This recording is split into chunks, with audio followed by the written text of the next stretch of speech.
नमस्कार प्यारे साथियों।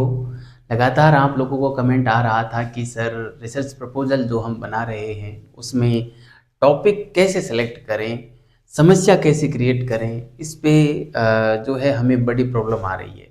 और ये कमेंट जो आ रहे हैं अधिकतर MDSU के जो स्टूडेंट हैं उनके लगातार आ रहे हैं। तो फिर मैंने सोचा क्यों सबको व्यक्तिगत जवाब देने के बजाय एक यूट्यूब पे एक छोटा सा सेशन ले लिया जाए जिसमें सारी समस्याओं का समाधान कर दिया जाए। ठीक है, तो मैं ये बता दूं MDSU वाले स्टूडेंटों के लिए ही यह सेशन नहीं है। किसी भी यूनिवर्सिटी से आप PhD करना चाहते हैं और रिसर्च प्रपोजल बना रहे हैं तो यह सेशन आप लोगों के लिए बड़ा ही महत्वपूर्ण रहने वाला है। इसलिए इसको बड़े गौर से सुनना, तल्लीनता के साथ सुनना, ताकि आपके टॉपिक सेलेक्ट करने को लेकर किसी भी प्रकार का डाउट नहीं रहेगा और आप एक अच्छा टॉपिक सेलेक्ट कर पाएंगे। ठीक है, तो चलिए बिना समय लगाए हम इसको शुरू करते हैं। देखिए प्यारे साथियों, टॉपिक सेलेक्ट करने का मतलब है कि आप आने वाले 5 साल तक जो आप शोध करेंगे, अधिकतर लोगों का 5 साल तक चलता ही है ना। जिनके पास ज़ियारत नहीं होती वो ज़रूर 3 साढ़े 3 4 साल में निपटाने का प्रयास करते हैं। लेकिन कुछ यूनिवर्सिटी के लेट लतीफ़ी और कुछ स्टूडेंटों के लेट लतीफ़ी के कारण जो है लगभग 4 साढ़े 4 5 साल का समय निकल जाता है। ठीक है, तो आप गौर से सोचिए कि जिस टॉपिक के ऊपर आप 5 साल तक काम करने वाले हैं उस टॉपिक को आप 5 मिनट में सेलेक्ट नहीं कर सकते। ठीक है, इसलिए इस टॉपिक पे गहन आपको अध्ययन करना है, विशेष इस पे चिंतन मनन करना है, अपने जितने भी जानकार हैं उन सब से संपर्क करके और तब जाके आपको जो है टॉपिक सेलेक्ट करना है। जल्दबाजी में काम मत करना, वरना आप कहीं जल्दबाजी में टॉपिक सेलेक्ट कर लोगे और साल 1.5 साल तक उस पर काम करोगे और उसके बाद आपको लगेगा कि यार ये तो सही नहीं है, मुझे तो इसको बदलवाना है। तो फिर यूनिवर्सिटी के चक्कर काटते, फिर वो बदल तो जाता है लेकिन यूनिवर्सिटी के चक्कर काटने पड़ते हैं, गाइड परेशान होता है, यूनिवर्सिटी भी परेशान होती है। तो ऐसा ना करें। ठीक है, इसलिए टॉपिक सेलेक्ट करते समय आपको विशेष ध्यान रखना है कि गहन चिंतन मनन करना है और अपने जितने भी जो इस विषय में जानकारी रखते हैं उनसे सबसे संपर्क करना है। और मतलब ये एक ऐतिहासिक पृष्ठभूमि मान सकते हैं टॉपिक सेलेक्ट करने की, जो आपको पहले से तैयार करनी है। ठीक है, उसके बाद ही टॉपिक सेलेक्ट करना है। तो चलिए अब हम बात करते हैं कि कैसे टॉपिक सेलेक्ट करना है। उसमें सबसे पहला बिंदु क्या हम ध्यान रखना होगा हमें, ताकि हम एक बेहतर टॉपिक सेलेक्ट कर सकें। ठीक है, तो देखो सबसे पहला काम जो आपको करना है वो ये करना है कि आपको आपके सब्जेक्ट के किस पोर्शन में सबसे अधिक रुचि है, उस टॉपिक के उस क्षेत्र को आपको पढ़ना है। ठीक है, और वहीं से आपको टॉपिक सेलेक्ट करना है। तो आप अब चूंकि ऐसा क्यों है, क्योंकि आपकी जो रुचि है उसी क्षेत्र में आप यदि कोई टॉपिक सेलेक्ट करोगे तो उसी क्षेत्र पे आप जो है आने वाले 3 4 साल 5 साल तक काम कर सकते हैं। ठीक है, अन्यथा आप 1 2 साल में या महीने 6 महीने में ही उस टॉपिक से बोरियत महसूस करने लगोगे यदि वो टॉपिक आपकी रुचि का नहीं है। आप ये ना सोचें कि जो टॉपिक हमारी रुचि का है उस टॉपिक पे हमें कोई गाइड मिलेगा या नहीं मिलेगा। ध्यान रहे आप छोटे बच्चे नहीं हैं, आप रिसर्च स्कॉलर बनने जा रहे हैं, आप आपके नाम के आगे डॉक्टर लगाने जा रहे हैं। तो आप बच्चे नहीं हैं और गाइड जो होता है वो आपको उंगली पकड़ के चलाना नहीं सिखाएगा, वो केवल आपको एक फॉर्मेट जरूर दे सकता है कि आपकी थीसिस कैसे लिखी जानी चाहिए। ठीक है, वो आपको हल्का फुल्का संकेत जरूर कर सकता है, एक इशारे में बता सकता है कि आप इसमें ये कर लो, आप इसमें ये कर लो। बाकी शोध आपको करना है तो टॉपिक आपकी रुचि का चलेगा, ये लगभग 99% ऐसा ही होता है। ठीक है, गाइड बाय चांस ही आपको सजेस्ट करेंगे कि आप जो है वो टॉपिक ले लो, वो टॉपिक ले लो। गाइड कभी भी टॉपिक सजेस्ट नहीं करेगा। हाँ, ये जरूर है आपने कोई टॉपिक चुना है तो उस टॉपिक को व्यवस्थित करने में, कस्टमाइज करने में आपकी हेल्प करेगा गाइड। ठीक है, गाइड का काम इतना होता है। ठीक है, और कई गाइड तो ऐसे होते हैं कि बेटा कह देते हैं स्पष्ट कि बेटा रिसर्च आपको करना है, तो आप आपकी रुचि के अनुसार ले लीजिए, ठीक है। तो आप इस बात की चिंता ना करें कि गाइड क्या कहेंगे, या गाइड हमारी रुचि के टॉपिक के अनुसार मिलेगा या नहीं मिलेगा, इस बात को दिमाग से बिल्कुल निकाल दीजिए, ठीक है। सबसे पहली चीज क्या हुई, अपनी रुचि के अनुसार आपको टॉपिक सेलेक्ट करना है, और वो रुचि आपकी लगभग किस क्षेत्र में होगी, जिस क्षेत्र में आपने अभी मास्टर किया है, सीधी सी बात है उसमें होगी। तो मैं यही कहना चाहूँगा कि हाल ही में जो आप अभी मास्टर करके आए हो, उसमें से आपको कोई एक टॉपिक सेलेक्ट करना होगा, और वो आपकी रुचि का होना चाहिए, ठीक है। और चूंकि उसी क्षेत्र में आपकी विशेषज्ञता भी होगी, तो बिल्कुल आपको वहीं से एक टॉपिक सेलेक्ट कर लेना है, ठीक है।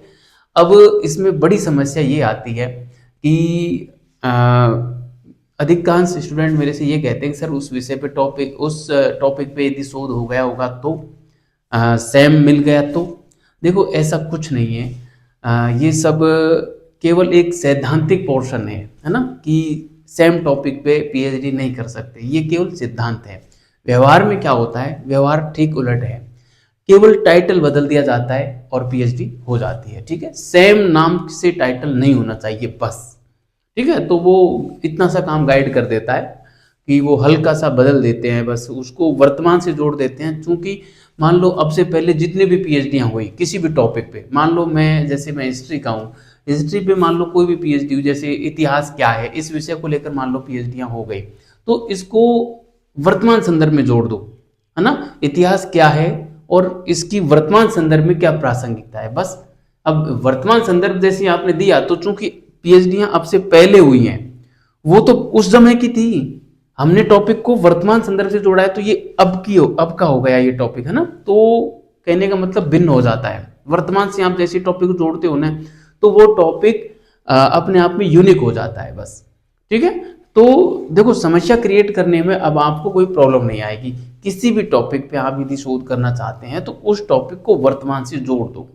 जैसे मान लो आप पॉलिटिकल साइंस में कोई पीएचडी कर रहे हो, ठीक है, तो आप मान लो कार्ल मार्क्स के ऊपर कर रहे हो, तो कार्ल मार्क्स का जो कोई भी सिद्धांत है, जैसे वर्ग संघर्ष का सिद्धांत है, तो कार्ल मार्क्स के वर्ग संघर्ष सिद्धांत की वर्तमान संदर्भ में प्रासंगिकता, बस।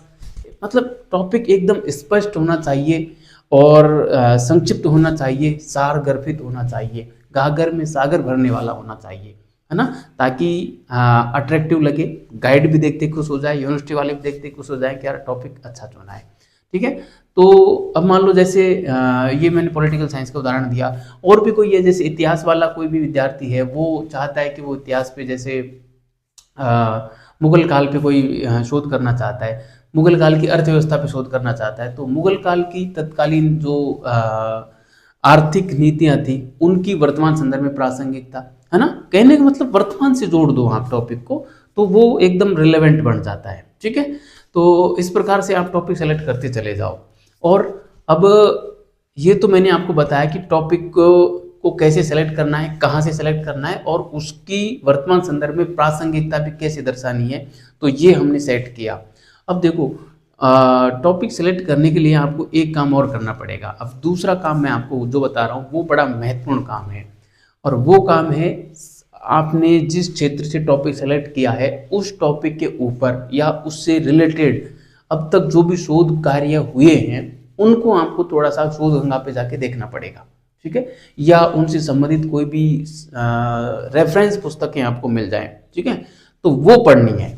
रेफरेंस पुस्तकें क्या होती है, जैसे देखो पुस्तकें तीन प्रकार की होती है। एक तो होती है टेक्स्ट पुस्तक। टेक्स्ट पुस्तक क्या होती है, जैसे मैंने कोई भी घटना मेरी आंखों से देखी और उसको लिख दी, बस। क्योंकि आंखों से देखी है तो मुझे किसी भी चीज़ का प्रमाण देने की आवश्यकता नहीं है, मैं खुद प्रमाण हूँ क्योंकि मैंने आंखों से देखा है। कहते हैं ना कि प्रत्यक्ष को प्रमाण की आवश्यकता नहीं होती, ठीक है। तो ऐसी पुस्तक जो लेखक स्वयं अपनी आंखों से देखकर लिखे वो टेक्स्ट पुस्तक कहलाती है, ठीक है।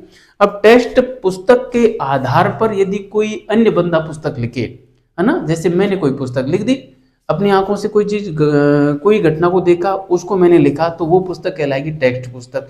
अब आज से 50 साल बाद में वर्तमान के बारे में कोई लिख रहा है तो मेरी पुस्तक से वो उद्धरण उठाएगा, लाइनें उठाएगा और वहां पे रेफरेंस डाल देगा कि ये पुस्तक मैंने बीएल माली की पुस्तक से ली है, ठीक है।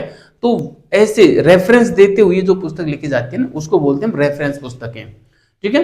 तो आप रेफरेंस पुस्तकें जब पढ़ोगे उस टॉपिक से संबंधित, चूंकि उसमें बहुत सारे रेफरेंस आपको मिल जाएंगे एक जगह, तो आपको बहुत सारी टेक्स्ट पुस्तकें लाने की आवश्यकता नहीं रहेगी। हम देखते हैं एक एक पुस्तक में हमको 50-50, 60-60 या 100-100 पुस्तकों का रेफरेंस मिल जाता है ना।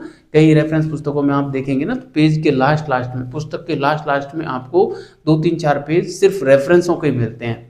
तो वो पुस्तकें रेफरेंस पुस्तकें होती है। एक ही पुस्तक में 100-150 पुस्तकों का समावेशन किया हुआ होता है। ठीक है। तो आप अपने जो भी आपने टॉपिक सेलेक्ट किया है उस टॉपिक से संबंधित रेफरेंस पुस्तकें लाइए और 1 या 2 पुस्तकें ले आइए, उसमें आपका काम हो जाएगा। ठीक है। 1-2 पुस्तकें लाके और उनको बढ़िया तरीके से पढ़ लो। अब चूंकि आपको तो एक निश्चित क्षेत्र पढ़ना है, पूरी पुस्तक नहीं पढ़नी, एक निश्चित क्षेत्र पढ़ना है जिस क्षेत्र पे आपको पीएचडी करनी है। ठीक है। शुरुआती तौर पे तो इतना ही काफ़ी है। तो उससे क्या है कि आपको एक मोटा सा आइडिया हो जाएगा कि वास्तव में इस टॉपिक के ऊपर कितना शोध हो चुका है और इस पे किया जाना भी चाहिए या नहीं किया जाना चाहिए। ठीक है। क्योंकि टॉपिक की प्रासंगिकता होना भी ज़रूरी है। ये नहीं कि केवल हमने टॉपिक को वर्तमान संदर्भ से जोड़ दिया तो उसकी प्रासंगिकता हो गई। ठीक है। कई टॉपिक ऐसे होते हैं जिनकी वास्तव में प्रासंगिकता नहीं होती, ये हमें ऑलरेडी पता होता है। तो फिर ऐसी स्थिति में जो साक्षात्कार लेने वाले होते हैं ना, वो हमारे रिसर्च प्रपोजल को खारिज कर देते हैं। तो थोड़ा सा आपको जो है अवेयर होना पड़ेगा, यहाँ पे पढ़ना पड़ेगा। और वैसे भी चूंकि आने वाले 4-5 साल तक आप उस टॉपिक के ऊपर काम करोगे, तो क्यों नहीं यहाँ पे 4-5 दिन तक आपको थोड़ी सी मेहनत कर लेनी चाहिए। ठीक है। तो टॉपिक से संबंधित जो आपकी कुछ पुस्तकें हैं उनको ज़रूर लाइए और पढ़िए, तब जाके आप टॉपिक सेलेक्ट कीजिए। ठीक है। तो 2 काम मैंने आपको बता दिए। पहला तो क्या करना था कि आपकी जो मौलिक जो आपका रुचि का क्षेत्र है वो चुनना है, और फिर उस रुचि के क्षेत्र से संबंधित आपको पुस्तकें लानी है और उनको पढ़नी है। ठीक है। या कोई रिसर्च पेपर मिल गया या कोई शोध पत्र मिल गए, मतलब यानी कि थीसिस मिल गई। ठीक है। तो इनको पढ़ना है। शोधगंगा पे जाके थीसिस आप डाउनलोड कर सकते हैं, उनको पढ़ सकते हैं। ठीक है। तो इस प्रकार से आप आगे बढ़े।